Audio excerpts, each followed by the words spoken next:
Doctor साहब, ये तमाम जो सियासी जमातें हैं उसमें हुकूमत साजी के लिए जोड़ तोड़ का सिलसिला जारी है, क्या कहेंगे? ये जोड़ तोड़ से ज़्यादा कोई जोड़ तोड़ और फोड़ हो गया। और ये मैं तो इसको समझने से कासिर हूँ कि ये क्या तमाशा लगा हुआ है इस वक्त इंतखाबात के नतीजे में, जहाँ पे बेशुमार बहुत इश्यूज़ हैं इस वक्त। और ये दोबारा ये एक अदम इस्तेकाम की तरफ लेके जा रहे हैं पॉलिटिकल सेटअप को। और इसमें ये जो देखें,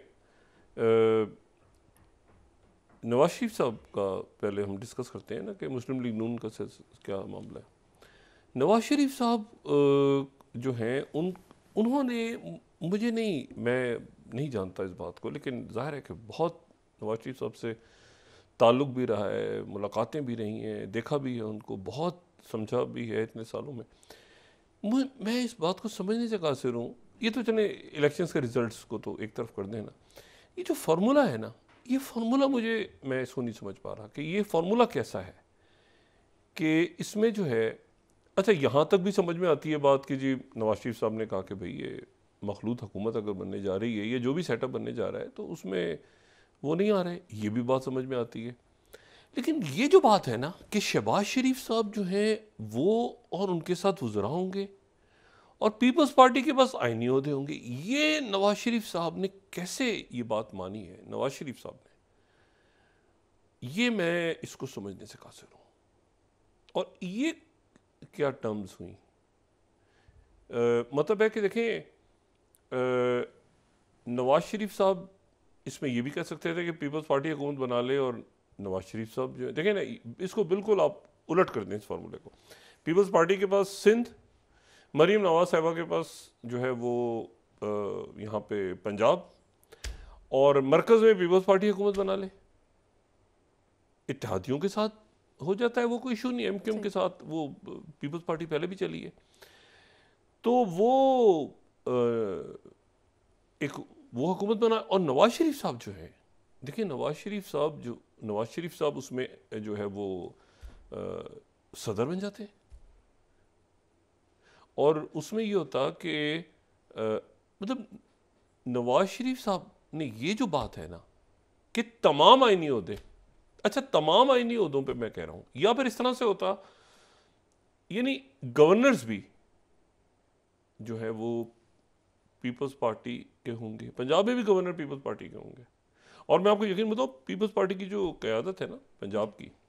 जो भी गवर्नर लग, कायरा साहब हों या चंद साहब, जो भी हों, जो भी शख्सियत जो पंजाब के, अगर गिलानी साहब स्पीकर बन जाते हैं तो वो बहुत बड़े लोगों की तादाद जो है वो गवर्नर की तरफ जाएगी। जो मुस्लिम लीग नून की शख्सियात हैं वो जाएंगी मरीम नवाज साहिबा के पास, लेकिन क्योंकि वो ज़्यादा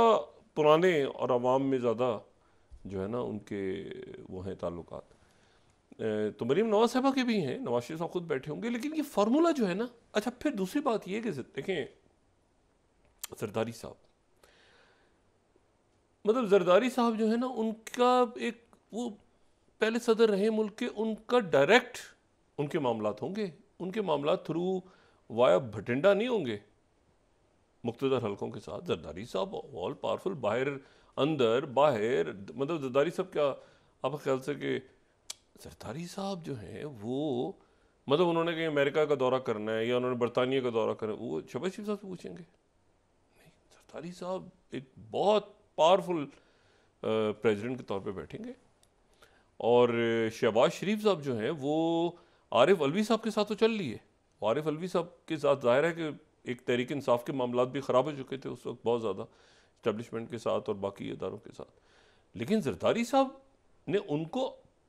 बनाया था पहले वज़ीर आज़म, तो जरदारी साहब के सामने वो बात नहीं बनेगी। नवाज शरीफ साहब, और फिर एक मैं ये भी नहीं कहता, देखिए जरदारी साहब और नवाज शरीफ साहब की मुलाकात अभी तक हमारे सामने नहीं है, और इतना मुझे बताया कि 3-4 महीने पहले तक टॉकिंग टर्म्स नहीं थी, बाद में कुछ मामलात अच्छे हुए, मुलाकात हुई, बैठे, तो वो अलग बात है। लेकिन शहबाज शरीफ साहब और जरदारी साहब के होती है बात होती है, या डार साहब के थ्रू होती है बातचीत। अब इसमें आइडियली तो ये जो फार्मूला तय हुआ है ना, ये फार्मूला कुछ अजब था। या तो जरदारी साहब और इसमें इस तरह से होता कि जरदारी साहब और नवाज शरीफ साहब की 1-on-1 मुलाकात, 1-on-1 दोनों शख्सियात बैठी और उसमें उन्होंने ये तय किया, ठीक है, बात समझ में आती। शहबाज शरीफ साहब इस्लामाबाद आ गए, जरदारी साहब से मिले, जरदारी साहब शुजा साहब के घर पहुंच गए, वहाँ पे अचानक ऐलान हो गया, फिर उन्होंने कहा प्रेसिडेंट साहब ये जो ना रातों रात हो रहा है क्या, फिर मियाँ और नवाज शरीफ साहब देखें, मैं फिर वही बात कह रहा हूँ, आपको हज़ार नवाज शरीफ साहब की सियासत से इख्तलाफ हो, जो भी हो, यहाँ परफेक्ट तो कोई भी नहीं रहा, लेकिन नवाज शरीफ साहब जो हैं वो यानी एक तरह से होता है ना कि यानी उनका एक लेवल, ये जो IGI बनी सारी, और मतलब बेनज़ीर, हमने बेनज़ीर भुट्टो साहब और नवाज शरीफ साहब को देखा है ना आमने सामने,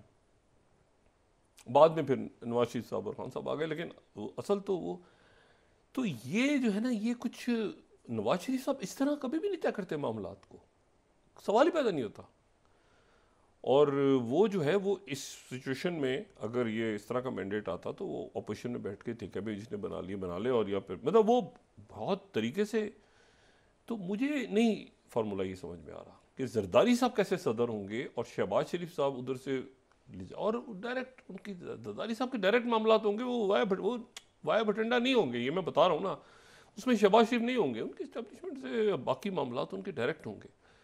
और तो कहीं किसी तरफ कोई चीज़ हुई तो वो उन्होंने 1 मिनट लगा, उन्होंने पूछना है आपसे गारंटर कौन है इसमें, इस पूरे फार्मूले में कोई गारंटर तो कोई भी नहीं है अभी तक, हमें तो नहीं पता कि कौन गारंटर है। और आप ये देखें कि आरिफ अलवी साहब इंतहाई यानी करीबी इमरान खान साहब, वो कुछ नहीं कर पाए इमरान खान साहब के लिए, इस पूरे अरसे में वो कुछ नहीं कर पाए, मतलब वो खान साहब से की भी वो कुर्बत उन्होंने खो दी और अपोजिशन जमातों की भी खो दी, तो यह जो अब हुकूमत में जिन्होंने आना है, तो जरदारी साहब जो हैं वो, और एक मरहला ऐसा आया था कि उन्होंने बीच में कोशिश की थी आरिफ अलवी साहब ने, लेकिन खान साहब का स्ट्रेचर बहुत बड़ा था। अब नवाज शरीफ साहब यहाँ अगर होते तो उनका स्ट्रेचर फिर ऐसा होता कि, लेकिन फिर वो तसादुम होता तो वो मुनासिब नहीं था। लेकिन ये फार्मूला जो है ना, अच्छा एक भी नहीं, तमाम आईनी होते, या तो एक पे बात हो ना, तमाम आईनी होते कैसे, ये मैं इसको नहीं समझ पा रहा। चेयरमैन सेनेट भी, स्पीकर भी, गवर्नर्स भी, ये सारा कैसे हुआ? ये जो है ना, ये कोई फार्मूला बनता, इसकी कोई होने को हो भी सकता है कि बहुत ज़्यादा कोई ऐसी चीज़ हो जो हमारे सामने, लेकिन ये कोई डाइजेस्ट नहीं होता, ठीक है ना, ये कोई डाइजेस्ट नहीं होता। अच्छा जरदारी साहब चलें, जरदारी साहब सदर हो गए, स्पीकर, चेयरमैन सेनेट, गवर्नर्स, ये कैसे नवाज शरीफ साहब ने सरेंडर किया है, ये होते कैसे सर, मतलब ये मैं इसको नहीं समझ पा रहा बिल्कुल भी। और अब इसमें देखें, ठीक है उनका अगर ये है, उनकी राय है तो है, लेकिन ये अभी तक कोई वजाहत नहीं हो रही। अच्छा वज़ीर ख़जाना के तौर पे सुल्तान अली अलाना साहब बड़ा एक नाम है, बड़ा नाम है, बहुत बड़ा, वो उनका नाम चल रहा है ख़जाना के हवाले से, शायद वो करें, या जो मौजूदा वज़ीर ख़जाना है शिमजा साहिबा, वो बड़ी कमाल की खातून है। इनसे मैं एक दफ़ा मेरी फ़्लाइट के दौरान मुलाकात हुई, बहुत ही डाउन टू अर्थ खातून, खामोशी से वो बैठ के जहाज़ में भी जो है ना, वो अपनी फ़ाइलें वाइलें खोल के कोने में, कोई प्रोटोकॉल नहीं, कुछ नहीं, बड़ी सादा। मैं आपको इनको एक आध दफ़ा इनको मैंने देखा, बहुत अच्छी खातून, ये नहीं होता है ना कि कोई प्रोटोकॉल नहीं, कोई ये नहीं, आराम से बैठ के अपना काम कर रही हैं। और बल्कि जो फ़्लाइट क्रू था उनको भी नहीं पता था ये वज़ीर ख़जाना बैठी हैं तो वो जो है ना वो बिल्कुल, तो इस तरह की, अब ये मुझे मतलब है कि वो बात तो हो रही है कि मुस्लिम लीग नून के ज़ाहिर तर्जुमान भी बात कर रहे हैं, सब कुछ कर रहे हैं कि, लेकिन ये है कि वो मरीम नवाज साहिबा तक बात समझ में आती है कि मरीम नवाज वो पंजाब में अक्सरियत है, उस पर तो कोई सवाल नहीं उठा सकता, वो तो बन गई पंजाब हुकूमत। मरकज़ की हुकूमत का फार्मूला जो है ना, वो मुझे इसकी कोई तो कोई वो समझ नहीं आता कि ये कैसे हुई, मतलब इसका क्या तो है भाई। जरदारी साहब के पास सिंध है, बिल्कुल समझ में आती है बात आपको, MQM आ गई नून के साथ, ये भी समझ में आती है बात, वो पुराना उनका चल रहा था। अच्छा KP के अंदर जो नाम आता है उस पर ऊपर क्या इतराज़ा, वो लेकिन उनका पूरा वो है, ठीक है, ये मुझे समझ नहीं आ रहा बिल्कुल। इसको ये कुछ समझाए कि ये कैसे फार्मूला तय हुआ है। हमने इनकी पहली भी हुकूमतें देखी हैं, पहली दफ़ा देख रहे हैं 2008 में भी देखा है, उसके बाद भी देखा है, बहुत कुछ देखा है, गवर्नर रूल लगते देखे। पीपल्स पार्टी को गवर्नर चाहिए था पंजाब का, गवर्नर सलमान गवर्नर रूल लगा के हुकूमत टूट गई थी। ये जो अदलिया बहाली तहरीक चली थी, ये सिर्फ अदालतों की बहाली के लिए नहीं थी, उसमें एक साइड में भी 2-3 और काम भी हुए थे। जज साहबान ने भी तरामीम करवाई थी अपनी, ठीक है ना, एक उधर से भी हुआ था, उधर से गवर्नर रूल हटा था। तो बात ये है कि वो अब इतनी आसानी से पंजाब, बहरहाल देखते हैं। तो और फिर ये कि वो महंगाई और टैक्स और निचकारी और ये सारे मामला, तो और उधर भी ज़ाहिर है कि फवाद साहब ने बड़ा काम किया इन दिनों में, लेकिन उनकी भी शनाख्त तो मुस्लिम लीग नून के हवाले से ही होती है। तो ये अब देखना है कि इसको कैसे जो है वो, अगर इसहाक डार साहब आ जाते हैं, फ़र्ज़ करें अलाना साहब का तो नाम चल रहा है, इसहाक डार साहब आ जाते हैं, फिर वो मईशत को कैसे देखते हैं, कैसे संभालते हैं। तो लेकिन ये फार्मूला जो है ना, इस फार्मूले में मतलब इतने साल हमने मियाँ साहब को देखा है, मियाँ साहब ये सारी सीटें इस तरह से जो है ना, यानी कहीं एक एक आधे घंटे की मुलाकात में वफूद बैठे और तय हो गई, ये बात नहीं समझ में आती। नहीं नहीं नहीं, ये जो है ना, इधर से डेलीगेशन गया, उधर से डेलीगेशन गया, वो तय करके मुबारकबाद करके आ गए, शहबाज शरीफ साहब खुद पहुँच गए, सारे लोग आ गए उनके। नहीं, सवाए मरीम नवाज साहिबा के, जो कि एक वहाँ पे अक्सरियत नज़र आ रही है, वो पीटीआई का अलग है मामला। वो जो कह रहे हैं ना कि वो तो मुस्लिम लीग नून के लोग भी कह रहे हैं धांधली, वो अलग है कि वो अभी तहरीक चलेगी, क्या होगा मौलाना साहब का। लेकिन ये ऑलरेडी जो फार्मूला बना है ना, ये भी मेरा ख्याल है कि बहुत ज़्यादा इसको समझाना मुश्किल होगा कि ये कैसे, इसकी वजाहत बड़ी मुश्किल होगी कि क्या हुआ आखिर कि नवाज शरीफ साहब जो है वो उन्होंने ये तो घाटा भी नहीं, ये तो अजीब सा है, ये कोई सौदा ही नहीं है, ये कोई डील ही नहीं है। तो उसमें जो है वो क्योंकि वोट तो सारा नवाज शरीफ साहब के नाम का है ना, जो भी आप कहें नवाज शरीफ साहब के नाम का ही वोट है। तो अब इसमें देखते हैं क्या सिलसिला होता है। अच्छा, कल से ये सड़कें वगैरह बंद करने का, अब देखें इसके ऊपर क्या हालात मुल्क में पैदा होते हैं। वो जो बलूचिस्तान वगैरह में काफ़ी एहतजाज हो रहा है सड़कें बंद करने से, और इससे तो और ज़्यादा हमारे माशी मसाइल बढ़ेंगे। लेकिन ये है कि एहतजाज, मौलाना साहब बड़ा एहतजाज करने जा रहे हैं, तहरीक इंसाफ भी करने जा रही है, हफ्ते को मौलाना साहब भी करने जा रहे हैं। मौलाना साहब तो ये सिंध पंजाब का जो रास्ता है इसी को शायद बंद कर रहे हैं, जो शाहराह है पूरी।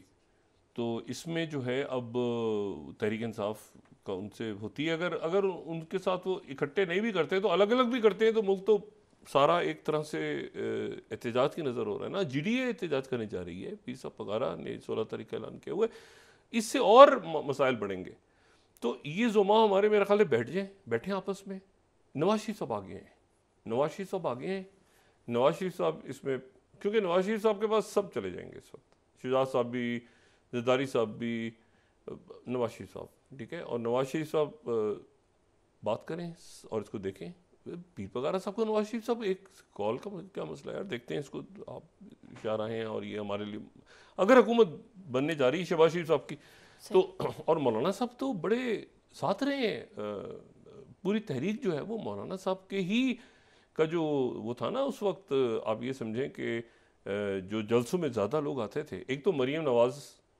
क्राउड पुल करती थी और एक मौलाना साहब का क्राउड होता था बहुत बड़ी तादाद में। तो अब ये है कि ये देखते हैं कि किस तरह से ये होता है, लेकिन मुल्क की मईशत, ठीक है ना, और ये अदम जो व्यवस्था है इसको जल्दी बनाए इस बात को और इसको फिर आगे लेके चलें। लेकिन ये है कि इसमें एहतजाज हर शख्स के पास जो है ना, इलेक्शन कमीशन में आज बिल्कुल ऐसे लग रहा था कि यहाँ पे इस्लामाबाद में जैसे होता है ना, वो एक रश लगा हुआ है, लोग उम्मीदवार फॉर्म 45 ले लेके, अब मुझे नहीं पता इलेक्शन कमीशन तो कैसे तय करेगा, फिर वो कोर्ट में, फिर वो तो इलेक्शन जो है ना वो बेचैनी पैदा कर गया, कौम को मज़ीद तकसीम कर गया। तकसीम क्या, वो तकसीम दर तकसीम करके जीतने वाले भी और जो शिकस्त खा गए वो भी, वो सब परेशान है कि ये क्या हुआ है। और तहरीक इंसाफ कह रही है कि हमारी 180 सीटें और मुस्लिम लीग नून के साथ आज़ाद शामिल होते हैं, फिर वो थोड़ी देर बाद किसी के कोई बयान किसी के नाम से आ जाता है, फिर वो तरदीद करता है, फिर दोबारा हो जाता है, फिर वो तो ये वो एक जो है ना इसमें स्यापा पड़ा हुआ है। असल बात इसमें यह है कि नवाज शरीफ साहब इसमें आगे बढ़ें या जरदारी साहब बात करें कि ये हमारे मामलात, मतलब उसकी कोई लॉजिक दें कि भाई ये हमारी बात इस तरह से हुई है और ये जो है ये इस तरह से, नवाज शरीफ साहब कहें कि मैं इस तरह से होगा और ये हम बिल्कुल हमने तय की है। भाई कोई मिसाक साइन करें। अच्छा, मिसाक जमहूरियत आपको पता है ना ख़त्म हो गया था, मिसाक जमहूरियत फ़ौरन ख़त्म हो गया था। मिसाक जमहूरियत की एक बड़ी इंपॉर्टेंट कंडीशन ये थी कि एक तो ये कि एमकेएम से बात नहीं करेगा कोई, एक मिसाक जमहूरियत तो फ़ौरन ही बात हो गई थी, और दूसरा ये कि मुशर्रफ साहब से कोई रब्ता नहीं करेगा। तो जब ये एनआरओ वगैरह का सिलसिला चला, वो ऑर्डिनेंस जारी हुआ, तो मुस्लिम लीग नून की तरफ से ऐलान हो गया था कि अब मिसाक जमहूरियत को आप ख़त्म समझें।